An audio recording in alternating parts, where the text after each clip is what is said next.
नमस्कार मंडळी, स्वागत आहे तुमचं माझ्या यूट्यूब चॅनलवर। आज आपण बनवणार आहोत अस्सल गावरान चवीचे पौष्टिक आणि खमंग दुधी भोपळ्याचे धपाटे, तेही आपल्या मातीच्या चुलीवरच्या जेवणाची चव काही न्यारीच असते। चला तर मग वेळ न घालवता रेसिपीला सुरुवात करूया। धपाटे छान होण्यासाठी भोपळा नेहमी कोवळा आणि ताजा निवडावा। कोवळा भोपळा किसला की तो पिठात छान एकजीव होतो आणि धपाट्याला एक वेगळीच मऊपणा येतो। भोपळा किसण्यापूर्वी तो एकदा चाखून बघावा, कारण कधी कधी भोपळा कडू असू शकतो। कडू भोपळा वापरल्यास अख्ख्या धपाट्यांची चव बिघडू शकते, त्यामुळे ही खबरदारी नक्की घ्या।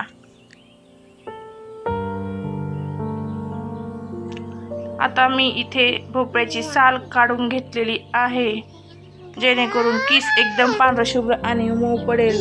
जर भोपळा खूपच कोवळा असेल तर तुम्ही सालीसकट किसू शकता, पण हा भोपळा जरा मला निब्बर वाटत आहे, त्यामुळे मी याच्या साली काढून घेणार आहे।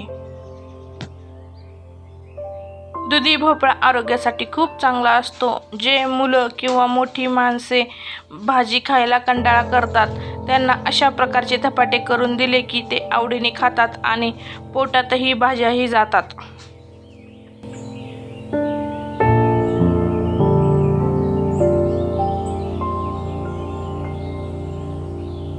आता हा भोपळा मी असा कट करून घेतलेला आहे। आपला भोपळा जुना आहे आणि यामध्ये जाड बिया पण आहेत, त्यामुळे आपण या बियांचा भाग काढून टाकणार आहोत। भोपळा किसताना मध्यम छिद्रांच्या किसणीचा वापर करा। खूप बारीक किसलेला तर तो पिठात पूर्ण विरघळून जाईल आणि खूप मोठा किसला तर धपाटे थाप करताना फाटू शकतात।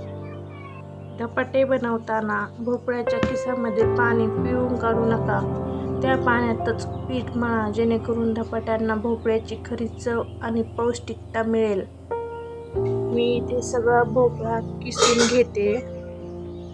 भोपळा किसल्यानंतर तो लगेच पिठामध्ये कालवायचा आहे। जास्त वेळ बाहेर ठेवल्यास तो काळा पडतो। जर उशिरा आपल्याला धपाटे बनवायचे असतील तर तो भोपळा पाण्यामध्ये ठेवून त्यात थोडे मीठ टाकून ठेवावे। धपाट्यांसाठी लागणारे साहित्य पाहूया। इथे मी किसलेला धपाट्याचा किस घेतलेला आहे, त्याबरोबरच 1 वाटी बेसन पीठ, 4 ते 5 हिरव्या मिरच्या, थोडा लसूण, पांढरे तीळ 2 चमचे,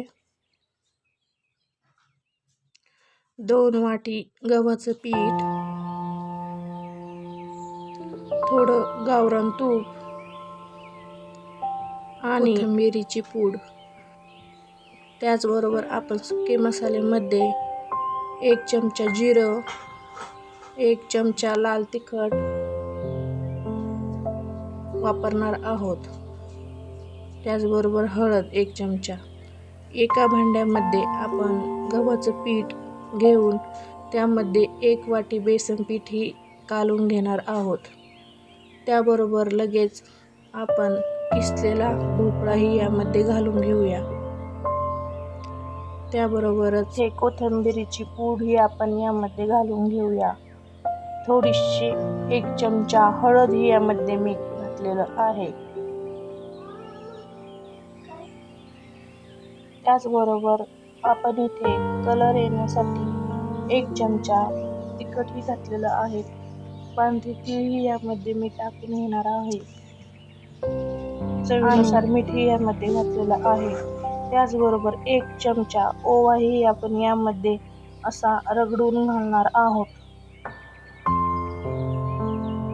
आपण जी हिरवी चटणी मिक्सरमध्ये वाटून घेतली होती तीही आपण यामध्ये घालत आहोत।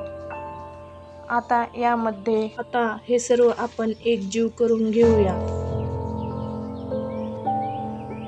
आपण जे हिरवी मिरची आणि लसणाचं वाटण केलं होतं त्यामध्येच मी थोडं पाणी घालून यामध्ये टाकलेलं आहे। आता हे पीठ चांगलं मस्त असं आपण घट्ट मळून घेणार आहोत। इथे आपलं पीठ तयार झालेलं आहे। एकदम भारी असं पीठ आपलं मळून तयार झालेलं आहे. पीठ मळून झाले की ते 10 ते 15 मिनिटं आपण भिजायला ठेवलेलं होतं.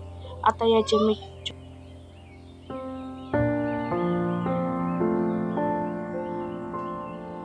आता आपण याचे धपाटे लाटून घेऊया. धपाटे लाटताना ते खूप जाडही नकोत आणि खूप पातळही नकोत. मध्यम जाडीचे धपाटे खाताना छान मऊ आणि खुसखुशीत लागतात. आपण चपाती कशी लाटतो त्याच पद्धतीने आपल्याला इथे धपाटाही लाटून घ्यायचा आहे. लाटताना धपाटा पोळपाटाला चिटकू नये म्हणून थोडं कोरडं पीठ लावून घ्यायचं आहे.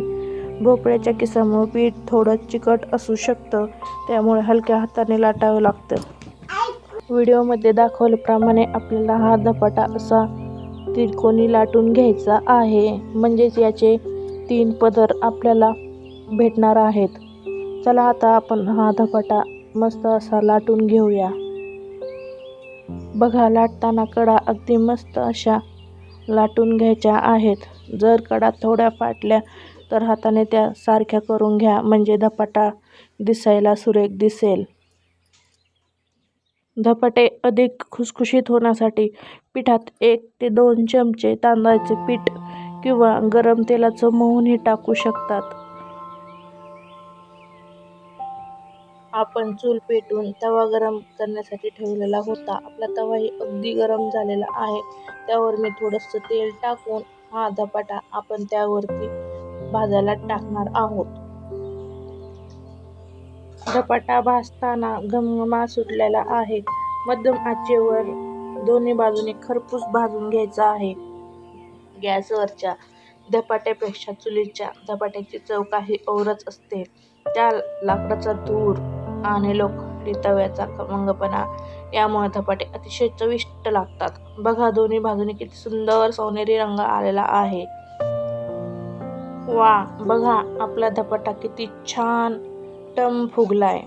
दुधी भोपळ्याचे धपाटे एवढे छान फुगले की समजायचं आपलं पीठ अगदी परफेक्ट मळलं गेलं आहे. बघूनच कोणाच्याही तोंडाला पाणी सुटेल. असा टम फुगलेला धपाटा आतून अगदी मऊ आणि लुसलुशीत होतो. गरम वाफ आत कोंडल्यामुळे तो व्यवस्थित शिजला जातो आणि चवीलाही अप्रतिम लागतो. चुलीच्या जाळावर हे दृश्य बघायला खूपच छान वाटतं. बाकीचे सगळे धपाटे आपण याच पद्धतीने करून घेणार आहोत. धपाटा असा फुगवण्यासाठी पीठ मळताना ते जास्त घट्ट मळू नका आणि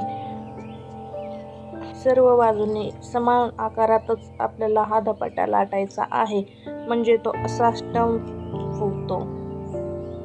चला आपण याच पद्धतीने सगळे धपाटे लाटून घेऊया.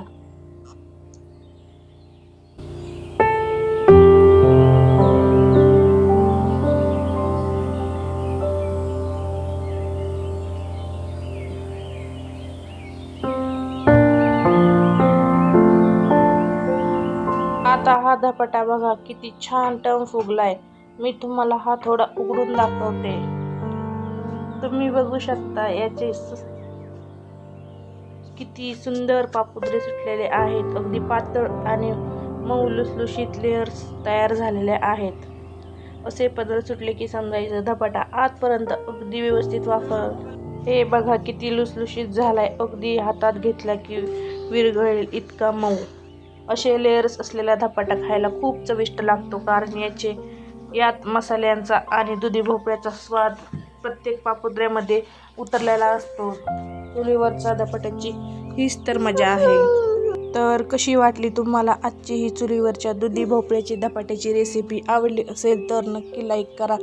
तुम्ही ही रेसिपी घरी कशी बनवता हे मला कमेंटमध्ये सांगा. आणि हो, आपल्या चॅनलला सबस्क्राईब करायला विसरू नका. पुन्हा भेटूया अशाच एका अस्सल गावरान चवीच्या रेसिपीसह. तोपर्यंत धन्यवाद आणि सुखी रहा.